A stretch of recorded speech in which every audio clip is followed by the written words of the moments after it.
Hello दोस्तों, आपका बंधु क्लासेस में स्वागत है। Uttar Pradesh police re exam 2024 GK and GS के महत्वपूर्ण प्रश्नों की श्रृंखला पर हम लोग चर्चा कर रहे हैं। इस श्रृंखला में प्रैक्टिस पेपर आज हम लोग 10 देखेंगे। जो एग्ज़ाम से संबंधित कुछ महत्वपूर्ण प्रश्न बन सकते हैं, ऐसे प्रश्नों को इस श्रृंखला के अंतर्गत हम लोग क्या करते हैं, डिस्कस करते हैं, ताकि आपके एग्ज़ाम में जीएस के प्रश्नों में क्या हो, आसानी हो। तो आइए कुछ ऐसे ही महत्वपूर्ण सवालों को देखते हैं जो आपके एग्ज़ाम के दृष्टिकोण से काफ़ी महत्वपूर्ण होने वाले हैं। तो आइए शुरू करते हैं आज के प्रैक्टिस पेपर का पहला प्रश्न। कौन सी पर्वत श्रृंखला भारत की पश्चिमी सीमा बनाती है? अरावली, सतपुड़ा, गिर पर्वत या हिंदुकुश पर्वत? तो भारत के पश्चिमी सीमा की अगर बात की जाए तो पश्चिम में कौन कौन से राज्य आते हैं? जैसे आपका महत्वपूर्ण राज्य होता है पश्चिम में गुजरात। तो गुजरात से दिल्ली तक एक तरह से कहा जाए, यानी गुजरात से दिल्ली तक, कौन सी पर्वत श्रृंखला फैली हुई है? तो अरावली है। तो कुछ विद्वानों का ये मानना है कि जो अरावली है या जो है क्या करती है, भारत की नेचुरल रूप से एक तरह से कहा जाए नेचुरल क्या करती है, एक सीमा का निर्धारण करती है जिसका विस्तार कहाँ से कहाँ तक है, गुजरात से दिल्ली तक है। और यह भी जो अरावली पर्वत श्रृंखला है यह भारत की सबसे पुरानी श्रृंखला है, सबसे पुरानी पर्वत श्रृंखला है। अगला प्रश्न देखते हैं।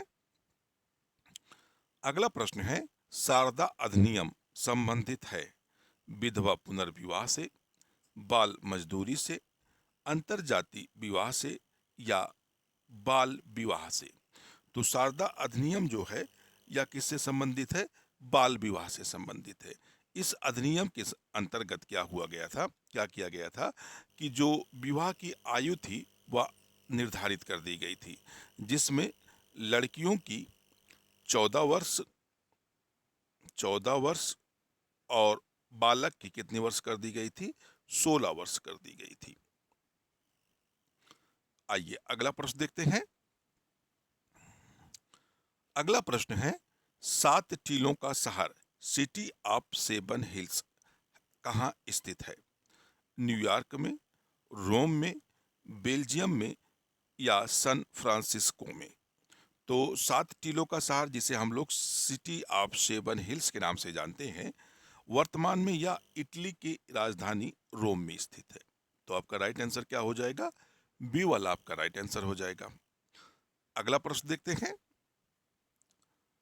अगला प्रश्न है, the Indian institute of advance studies कहाँ पर स्थित है? भोपाल, चंडीगढ़, बंगलुरु या शिमला? तो जो the Indian institute of advance studies है यह कहाँ पर स्थित है? तो हिमाचल प्रदेश की राजधानी शिमला में। तो आपका राइट आंसर क्या हो जाएगा? डी वाला आपका राइट आंसर हो जाएगा। अगला प्रश्न देखते हैं। अगला प्रश्न है, भारत रत्न प्राप्त करने वाला प्रथम वैज्ञानिक कौन था? APJ अब्दुल कलाम, CB रमन, हरगोविंद खुराना या सुब्रमण्यम चंद्रशेखर? तो भारत के ऐसे कौन वैज्ञानिक थे जिनको सर्वप्रथम क्या किया गया था?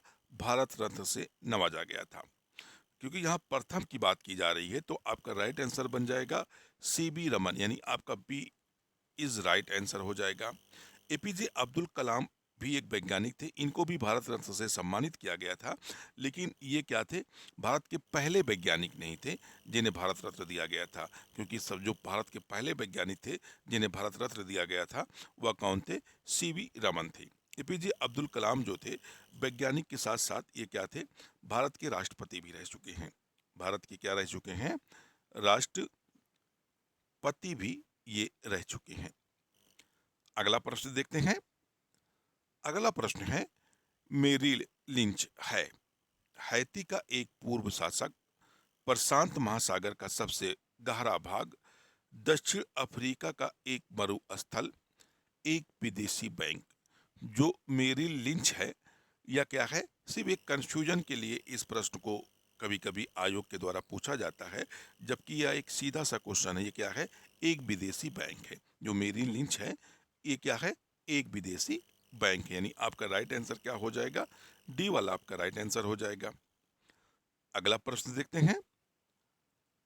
अगला प्रश्न है, हमने इतिहास से यह सीखा है कि हमने इतिहास से कुछ नहीं सीखा है। किसने कहा था? तो जॉर्ज हेगल, लियो टाल्स्टॉय, जॉर्ज बर्नार्ड शा, जॉर्ज वाशिंगटन। तो ये स्टेटमेंट किसका है? हमने इतिहास से यह सीखा है कि हमने इतिहास से कुछ नहीं सीखा है। यह स्टेटमेंट प्रतिष्ठित इतिहासकार जॉर्ज हेगल का है। तो आपका राइट आंसर क्या बन जाएगा? ए वाला आपका राइट आंसर बन जाएगा। अगला प्रश्न है, संयुक्त राष्ट्र दिवस मनाया जाता है 17 सितंबर को, 24 अक्टूबर को, 8 मई को या 15 मार्च को। तो संयुक्त राष्ट्र दिवस प्रत्येक वर्ष जो है 24 अक्टूबर को मनाया जाता है। तो कब मनाया जाता है? प्रत्येक वर्ष क्या है, 24 अक्टूबर को मनाया जाता है। अगला प्रश्न देखते हैं। अगला प्रश्न है, सूरत शहर किस नदी पर स्थित है? नर्मदा नदी पर, ताप्ती नदी पर, माही नदी पर या गोदावरी नदी पर। तो सूरत शहर की अगर बात की जाए तो जो सूरत शहर है, या अगर वर्तमान में या गुजरात राज्य का एक प्रसिद्ध शहर है, जो किस नदी पर स्थित है? तो ताप्ती नदी पर स्थित है। तो आपका राइट आंसर क्या हो जाएगा? बी वाला आपका राइट आंसर हो जाएगा। अगला प्रश्न देखते हैं। अगला प्रश्न है, 100 ईयर्स वार यानी 100 वर्ष का युद्ध एक युद्ध श्रृंखला है इंग्लैंड और फ्रांस के बीच, भारत और पाकिस्तान के बीच, फ्रांस और इंग्लैंड के बीच, या इनमें से कोई नहीं। तो 100 ईयर्स वार यानी 100 वर्ष का जो युद्ध था, या इंग्लैंड और फ्रांस के बीच लड़ा गया एक प्रसिद्ध युद्ध था। तो आपका राइट आंसर हो जाएगा ए वाला, इंग्लैंड और फ्रांस के मध्य 100 ईयर्स वार के क्या हुआ था, युद्ध का संचालन हुआ था। आइए अगला प्रश्न देखते हैं। अगला प्रश्न है, इजराइल की संसद इस नाम से प्रसिद्ध है? डाएट, नीसेट, मजलिस, नेशनल पंचायत। तो जो इजराइल की संसद है, इसका जो नाम है क्या है? नीसेट रखा गया है। यानी नीसेट, जो जैसे हम लोग अपनी संसद कहते हैं, अपने जो लोकसभा और राज्यसभा का एक भवन है, उसे हम लोग क्या कहते हैं? संसद कहते हैं। इसी तरह से इजराइल की जो संसद है वह किस नाम से जानी जाती है? तो नीसेट के नाम से जानी जाती है। यानी आपका राइट आंसर बन जाएगा बी वाला, आपका राइट आंसर बन जाएगा। अगला प्रश्न देख लेते हैं। अगला प्रश्न है, प्रतिवर्ष राष्ट्रीय मत्स्य किसान दिवस कब मनाया जाता है? 9 जुलाई को, 10 जुलाई को, 11 जुलाई को या 12 जुलाई को। जो जो राष्ट्रीय मत्स्य किसान दिवस है, यह प्रत्येक वर्ष 10 जुलाई को मनाया जाता है। कब मनाया जाता है? तो प्रत्येक वर्ष क्या है, यह 10 जुलाई को मनाया जाता है। 11 जुलाई की बात की जाए तो यह विश्व जनसंख्या दिवस मनाया जाता है। विश्व जनसंख्या दिवस के रूप में 11 जुलाई को मनाया जाता है, जबकि 10 जुलाई को राष्ट्रीय मत्स्य किसान दिवस के रूप में मनाया जाता है। अगला प्रश्न देखते हैं। अगला प्रश्न है, भारत में प्रथम अंग्रेजी समाचार पत्र आरंभ किया था? दादा भाई नौरोजी ने, जे हिकी ने, लॉर्ड विलियम बेंटिंक ने या रविंद्रनाथ टैगोर ने।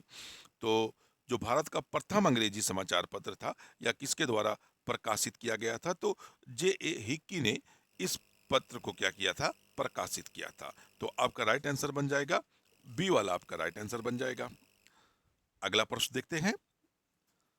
अगला प्रश्न है, सम्राट अशोक के पिता थे? बिंबिसार, बिंदुसार, चंद्रगुप्त मौर्य या बृहदत्त। सम्राट अशोक की अगर बात की जाए तो सम्राट अशोक जो थे, मौर्य वंश के एक तरह से यहाँ महान शासक थे, और जिनके पिता थे बिंदुसार। क्योंकि कभी कभी कंफ्यूजन में ये होता है दोस्तों, क्योंकि बिंबिसार और बिंदुसार में काफ़ी बच्चों को कंफ्यूजन होता है। लेकिन जो अशोक के पिता थे वो कौन थे? बिंदुसार थे। और बिंदुसार के जो पिता थे वह चंद्रगुप्त मौर्य थे। अगर बिंबिसार की बात की जाए तो बिंबिसार जो है ये हर्यक वंश के, यानी हर्यक वंश के क्या थे? संस्थापक थे। क्या थे ये? संस्थापक थे। कौन थे संस्थापक हर्यक वंश के? तो बिंदुसार जो है ये हर्यक वंश के संस्थापक थे, और बिंदुसार जो थे अशोक के क्या थे? पिता थे। अगला प्रश्न देखते हैं। अगला प्रश्न है, मार्को पोलो किस देश का वासी था या निवासी था? फ्रांस का, जर्मनी का, उत्तरी अमेरिका का, या इटली का? तो मार्को पोलो की अगर हम लोग बात करते हैं तो मार्को पोलो क्या था? एक बहुत ही महान व्यापारी था जो विभिन्न देशों की यात्राएं कर चुका था। लेकिन इसका जो मूल निवास था, या एक तरह से कहा जाए होम कंट्री थी, वो कौन थी? इटली थी। यानी मार्को पोलो जो है इटली का निवासी था। और अगर इसके व्यवसाय की बात की जाए तो यह महान व्यापारी था। क्या था? व्यापारी था, जो विभिन्न देशों में क्या किया करता था? व्यापार किया करता था। तो दोस्तों, अगर आपको ये वीडियो अच्छा लग रहा हो तो वीडियो को लाइक और शेयर जरूर करिएगा। चैनल पर अगर नए जुड़ रहे हो तो चैनल को सब्सक्राइब जरूर करिएगा। तो फिर मिलते हैं नेक्स्ट वीडियो में। जब तक के लिए धन्यवाद। जय हिंद दोस्तों।